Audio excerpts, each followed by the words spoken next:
মাদারগঞ্জে ঘাস মারার ঔষধ সেবন করে যুবকের আত্মহত্যা।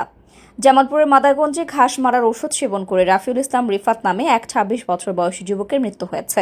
শনিবার ১ আগস্ট সন্ধ্যা ৬:৩০টার দিকে ঢাকা মেডিকেল কলেজ হাসপাতালে নেওয়ার পথে তার মৃত্যু হয়।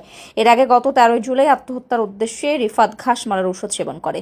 নিহত রিফাত গুনারীতলা ইউনিয়নের সিংদহ ফকিরবাড়ি এলাকার জোহরুল ফকিরের দ্বিতীয় ছেলে।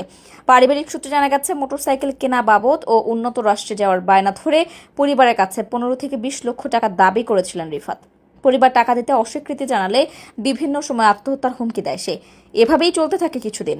১৩ জুলাই দুপুরে আত্মহত্যার উদ্দেশ্যে ঘাস মারার ঔষধ সেবন করে সে। বিষয়টি পরিবারের লোকজন টের পেয়ে তাকে উদ্ধার করে মাদারগঞ্জ উপজেলা সরকারি হাসপাতালের জরুরি বিভাগে আনেন।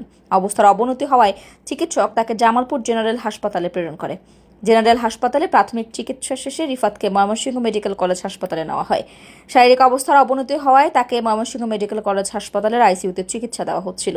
অবস্থার অপরিবর্তিত থাকায় আজ তাকে ঢাকা মেডিকেল কলেজ হাসপাতালে নেওয়ার সিদ্ধান্ত নেয় পরিবার। আইসিইউযুক্ত অ্যাম্বুলেন্সের মাধ্যমে ঢাকা মেডিকেল কলেজ হাসপাতালে নেওয়ার পথে সন্ধ্যা ৬:৩০টার দিকে তার মৃত্যু হয়। রিফাত স্থানীয় সিংদহ তাহমিনা হাসান আমিনুর রহমান উচ্চ বিদ্যালয়ের ২০১৯ সালের এসএসসি পাশ করেছিলেন। এরপর ২০২১-এ জামালপুরের একটি বেসরকারি কলেজ থেকে উচ্চ মাধ্যমিক পাশ করে বাড়িতে ছিলেন। গত বছরের ডিসেম্বরে পারিবারিকভাবে বিয়েও করেছিলেন রিফাত।